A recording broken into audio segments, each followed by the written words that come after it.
아모스 5장 18절부터 27절 말씀. 화 있을진저 여호와의 날을 사모하는 자여, 너희가 어찌하여 여호와의 날을 사모하느냐. 그날은 어둠이요 빛이 아니라 마치 사람이 사자를 피하다가 곰을 만나거나 혹은 집에 들어가서 손을 벽에 대었다가 뱀에게 물림 같도다. 여호와의 날은 빛 없는 어둠이 아니며 빛남 없는 캄캄함이 아니냐. 내가 너희 절기들을 미워하여 멸시하며 너희 성회들을 기뻐하지 아니하나니 너희가 내게 번제나 소제를 드릴지라도 내가 받지 아니할 것이요 너희의 살찐 희생의 화목제도 내가 돌아보지 아니하리라. 네 노랫소리를 내 앞에서 그칠지어다. 네 비파소리도 내가 듣지 아니하리라. 오직 정의를 물같이 공의를 마르지 않는 강같이 흐르게 할지어다. 이스라엘 족속아, 너희가 40년 동안 광야에서 희생과 소제물을 내게 드렸느냐.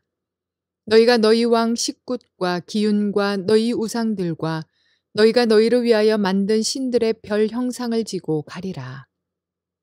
내가 너희를 다메섹 밖으로 사로잡혀 가게 하리라.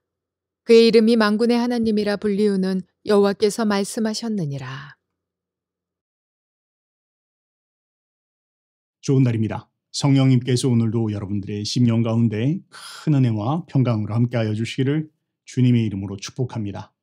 오늘 저는 여러분들과 함께 아모스 5장 18절부터 27절까지의 말씀으로 오직 정의를 물같이 공의를 마르지 않는 강같이 흐르게 할지어다, 이런 제목으로 은혜를 나누기로 원합니다. 우리는 지난 시간 5장 1절부터 17절까지 말씀에서 하나님의 장송곡, 이스라엘 백성들을 향한 애가를 들었습니다. 그러나 이 장송곡, 애가는 그저 슬픈 노래만은 아니었습니다. 비록 그들의 죽어가는 운명을 향한 하나님의 슬픈 노래였지만 그럼에도 불구하고 그것은 그저 소망 없는 노래가 아니라 그 소리를 듣고 그 애가를 듣고 깨우치기를 원하는 하나님의 간절한 호소이자 부르짖음이었습니다. 그러면서 하나님께서는 지난 시간 너희가 이 이야기를 듣고 정말로 살기를 원한다면 이 세 가지를 행해야 된다라고 말씀하신 내용들을 보았습니다. 첫 번째는 무엇입니까? 하나님을 찾는 것입니다. 하나님을 찾고 구하는 마음을 회복하라. 두 번째, 너희의 삶에서 악을 버리고 선을 행하라. 그리고 세 번째, 너희의 성문에서 정의를 세우라. 너희의 삶의 모든 판단 속에서 무엇이 하나님 앞에 참으로 옳은 것이고 그런 것인지를 분별하는 그런 하나님의 정의를 따라 살아가는 삶을 너희의 삶 가운데 세워야 된다. 그것이 너희가 살 수 있는 길이다라는 것을 말씀하셨습니다. 오늘 이제 여러분들과 살펴볼 18절부터 27절 말씀은 그 흐름과 그 연속 가운데서 진행이 되어집니다. 안타깝게도 지난 시간에 그 장송곡과 그 애가 소리를 듣고도 아모스를 통해서 그 하나님의 음성을, 하나님의 애가와 장송곡을 들었지만 이스라엘 백성들은 깨우치지를 못하고 돌이키질 않았습니다. 이제 하나님께서는 강도를 더하여 계속 거듭하여 이야기하십니다. 오늘 18절은 이렇게 시작이 되어집니다. 화 있을진저 여호와의 날을 사모하는 자요. 자, 무엇을 이야기하는 것입니까? 여기서 이야기하고 있는 화 있을진저라는 것은 고대 이스라엘 당시에 장례식 때 내는 소리입니다. 아이고 아이고 하면서 사람들에게 슬픔을 나타내는, 통곡하고 애곡하는 그 표현이 바로 이 화 있을진저라는 그런 표현입니다. 이제 임박한 하나님의 심판이 다다르게 되었다라는 것을 지금 이야기하고 있는 것이죠. 자, 이제 그러면서 이런 표현을 합니다. 여호와의 날을 사모하는 자여, 너희가 어찌하여 여호와의 날을 사모하느냐? 자, 무엇을 이야기합니까? 여호와의 날은 무엇을 말합니까? 여호와의 날이라고 하는 건 당시 백성들이, 당시 이스라엘 사람들이 마음 가운데 그리고 있는 어떤 한 순간입니다. 바로 하나님께서 역사 속에 개입하시는 그날, 하나님은 이 세상 가운데 모든 불의한 것들을 다 내어 쫓으시고 하나님의 통치와 다스리심을 시작하실 것이다 라는 것이 바로 그들이 기다리고 있었던 여호와의 날이었죠.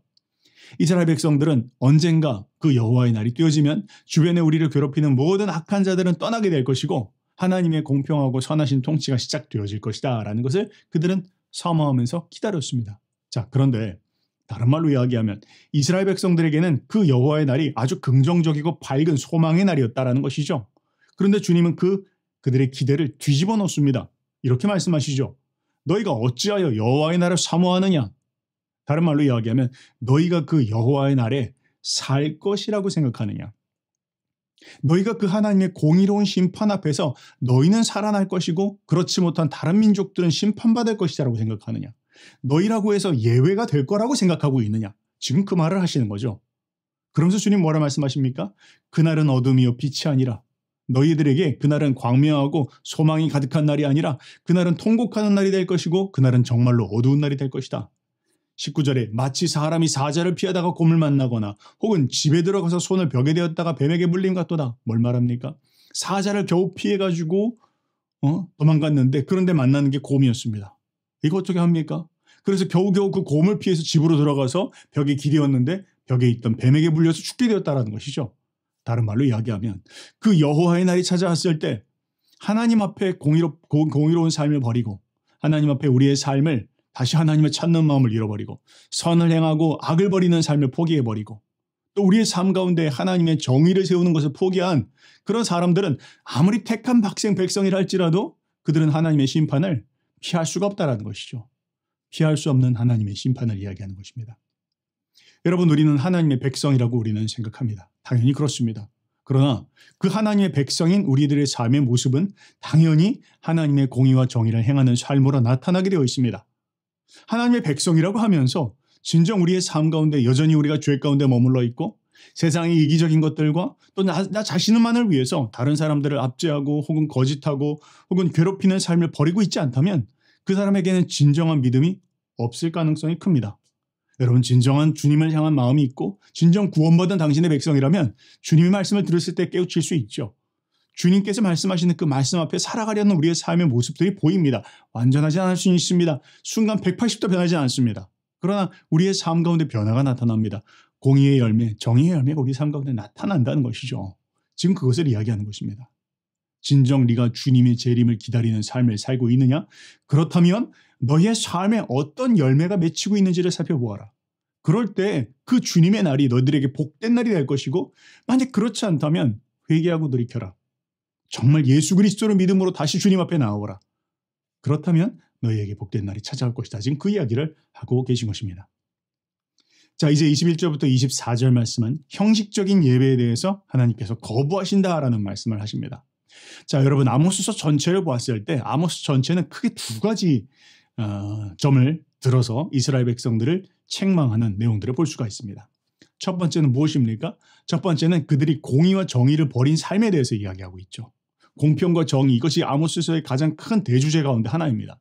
자, 그런데 그것보다 한 걸음 더 뒤로 나와서 크게 보았을 때 그 전제가 되어지는 것이 한 가지가 있습니다. 그것은 무엇이냐면 그들이 하나님 앞에 참 예배를 버림으로 말미암아 그들의 삶에 공의와 정의가 사라지게 됐다는 것이죠. 방금 드렸던 말씀과 동일한 것입니다. 여러분, 우리가 하나님을 믿지 않는다면 예수 그리스도 안에서 구원받은 백성이 아니라면 우리의 삶의 공의와 정의를 기대할 수 없습니다. 여러분, 하나님의 백성들, 교회와 또 다른 일반적인 NGO라든지 사회단체와 뭐가 다른 것은 무엇입니까? 그들 역시 공의와 정의를 부르짖습니다. 그러나 우리와 다른 것은 무엇입니까? 그들에게는 하나님이 없습니다. 하나님을 인정함이 없습니다. 그러나 우리는 하나님을 신뢰하고 하나님을 믿고 하나님의 인도하심 가운데 살아가며 그분의 통치를 우리는 맛보며 살아가는 사람들입니다. 또한 우리는 그 하나님을 예배하는 삶을 살아갑니다. 우리의 삶 가운데 하나님이 왕이시고 통치하신다는 것을 인정하는 것이 가장 큰 차이입니다. 그리고 그러한 하나님의 통치와 다스림을 인정하는 하나님을 예배하는 삶을 뿌리로 두어서 우리의 삶 가운데 바른 삶을 공의의 삶과 정의의 삶이 열매 맺히는 것, 이것이 자연스러운 삶의 모습이죠. 아모스는 지금 그것을 이야기하는 것입니다. 너희의 삶에서 공의와 정의가 사라진 이유가 무엇인 줄 아느냐? 그건 바로 너희의 삶에 참 예배를 잃어버렸기 때문이다. 형식적인 예배만 남았기 때문이다라는 것을 지금 이야기하는 것이죠. 지금 그 이야기를 합니다. 자, 이제 그러면서 주님은 아모스를 통해서 말씀하십니다. 그들이 하고 있었던 모든 형식적인 예배들을 나는 너무나 싫다.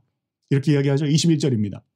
내가 너희의 절기들을 미워하고 멸시하며 너희의 성회들을 기뻐하지 아니하며 너희가 내게 번제나 소제를 드릴지라도 내가 받지 아니할 것이요 너희의 살찐 희생의 화목제도 내가 돌아보지 아니하리라.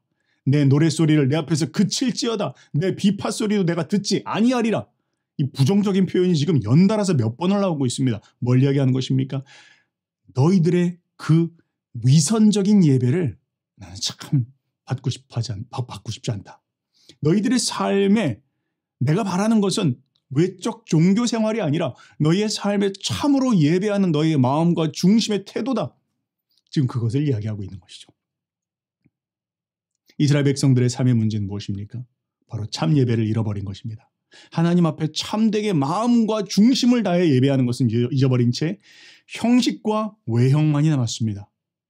여러분, 신앙이 타락할 때 나타나는 현상이 무엇인 줄 아십니까? 내용은 사라지고 외형과 형식만 남는 것입니다. 그것이 개인의 신앙도 그렇고 어떤 한 나라와 민족의 신앙도 그렇습니다.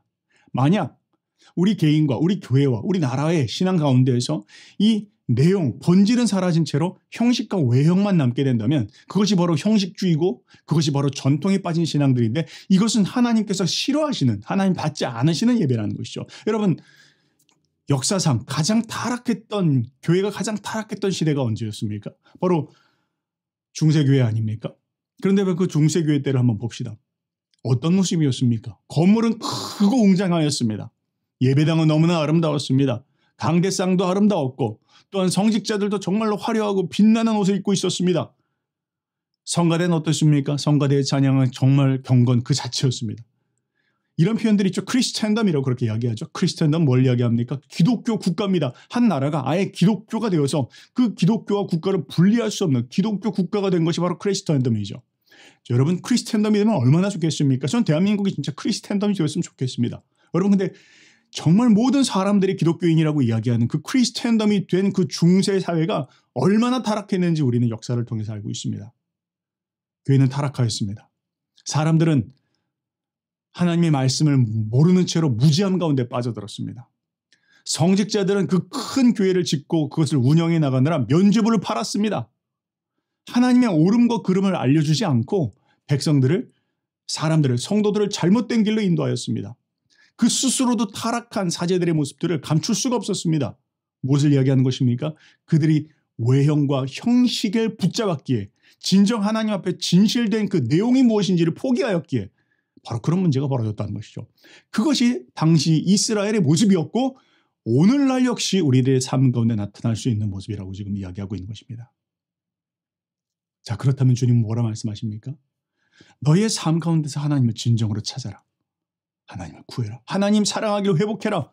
그리고 그 진정한 하나님의 사랑하는 것이 회복되어진다면 너희들의 삶에 반드시 나타나는 모습이 있는데 그것이 무엇이냐? 바로 27절, 24절에 이렇게 이야기하고 있죠. 한번 읽어보겠습니다. 오직 정의를 물같이 공의를 마르지 않는 강같이 흐르게 할지어다. 너무 유명한 표현이죠. 정의를 물같이 공의를 마르지 않는 강같이 흐르게 할지어다. 하나님의 공평과 정의를 너희의 삶 가운데 바르게 세우라는 것이죠. 재판을 굽게 하지 말고 고아와 과부와 또한 객들을 천대하지 말고 그들이 자신들의 힘으로써 자기를 지킬 수 없는 자들을 돕고 그들을 일으켜주고 그들의 모든 필요들을 채워주는 것들을 너희의 삶 가운데서 실천하라는 것이죠. 그것이 주님 말씀하시는 겁니다. 우리 한번 돌아봅시다. 진정 나의 삶 가운데 하나님의 정의와 공의가 바르게 서 있는지 한번 돌아봅시다. 자, 오늘 말씀은 이렇게 이야기합니다. 그 정의가 뭐처럼요? 물같이 마르지 않는 강같이 흐르게 하라고 이야기하고 있습니다. 다른 말로 이야기하면 너의 삶 가운데서 가끔 정의를 행하고 그냥 평상시에는 사기도 치고 거짓말도 하고 잘못된 이익을 챙기는 그런 것들 삶을 살다가 가끔 봉사하듯 무슨 선심이라도 쓰듯 그렇게 헌금하는 거 말고 너희의 삶에 그 정의와 공의가 뭐처럼요? 물같이, 어떤 것처럼요? 마르지 않는 강같이. 지금 이스라엘 백성들이 이 말씀을 하고 있는 이곳은 마른 땅입니다. 강이 잘 흐르지 않습니다. 흘러봐야 건천입니다. 잠깐 흘렀다가 사라지고 있습니다. 그런데 지금 여기서 이야기하고 있는 심상은 무엇입니까? 이 물이 계속 흘러가는 것입니다. 어떻게요? 마르지 않는 강이 되어서 흘러가는 것입니다. 더 정확하게 표현하면 그 물이 땅을 뒤덮는 것입니다. 그렇게 살아야 된다는 것이죠. 우리가 하나님 사랑한 것을 우리의 삶 가운데 회복한다면 그리고 그 회복된 삶으로 우리의 삶 가운데 정의와 공의 행하기를 우리의 삶에 완전히 삶의 습관이 되어지도록 라이프 스타일이 되어지도록 또 우리의 삶의 모든 영역 속에서 그 하나님의 정의와 공의가 온전히 설 수 있도록 하기 위해서 힘쓰며 애쓰며 나아갈 때 그것이 하나님이 진정 기뻐하는 참 예배의 모습이다라고 지금 말씀하고 있는 것입니다. 하나님을 사랑하십니까? 그런데 하나님을 사랑하면서 혹시 우리는 여전히 내 이익만을 추구하고 있고 다른 사람들은 돌아보지 않는 그런 삶을 살고 있지는 않습니까? 하나님을 사랑하는 것과 이웃을 사랑하는 것은 함께 가는 것입니다. 깊이 한번 생각해 봐야 할 것입니다. 그 다음 25절부터 27절 말씀은 우상 숭배가 심판받을 것에 대해서 지금 이야기합니다. 그들이 드리고 있었던 모든 그 형식적 예배가 얼마나 헛된 것인지 무의미한 것인지를 고발합니다. 이스라엘 족속아, 너희가 40년 동안 광야에서 희생과 소제물을 내게 드렸느냐? 너희가 너희 왕 식굿과 기온과 너희 우상들과 너희가 너희를 위하여 만든 신들의 별 형상을 지고 가리라. 무엇을 이야기합니까? 두 가지를 이야기하고 있습니다. 너희가 광야에서 40년이나 나에게 희생과 소제물을 갖고 오지 않았느냐? 그러나 진정 너희가 드리고 있었던 것은 우상을 숭배하는 그런 마음이었다. 지금 그렇게도 표현할 수 있고요. 혹은 너희가 광야에서 과연 나에게 희생이나 소제물을 드렸느냐? 다른 말로 이야기하면 본질은 내버려둔 채로 껍질만 그 형태만 갖고 있는 신앙으로 나오지 않았느냐. 그리고 여전히 마음 가운데서는 애굽에서 섬겼던 그 우상들을 여전히 섬기는 그 모습들, 그것을 지금 지적하고 있는 것이죠. 첫 번째로 해석하든 두 번째로 해석하든 동일한 이야기입니다.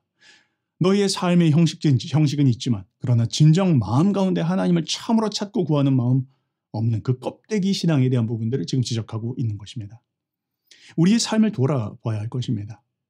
여러분, 아모스서는요, 가난하고 힘들고 핍박받고 포로된 백성들에게 하는 말씀이 아닙니다. 가난하고 힘들고 포로되었을 때는 나눌 것도 없습니다. 공평과 정의 이야기할 필요도 없습니다. 그냥 모두가 다 공평한 상태입니다. 그런데 아모스 선지자가 이야기했던 때는 언제죠? 가장 강대국이었을 때고요. 가장 부유했던 때고 모든 것들을 갖고 있다라고 생각하는 바로 그때입니다. 오늘날의 대한민국의 상황이 그렇습니다. 바로 그런 때에 지금 아모스가 이야기하고 있는 것입니다. 너희들의 삶의 모습을 한번 돌아보아라. 진정 공의와 정의를 행하고 있는지, 너희의 예배가 참으로 하나님을 진정 찾고 구하는 예배인지, 혹은 외형과 형식 가운데 빠져 있었던 건 아닌지. 통곡한다. 나의 예곡의 소리를 들어라. 내게로 돌아와라. 지금 그 말씀을 하고 있는 것입니다.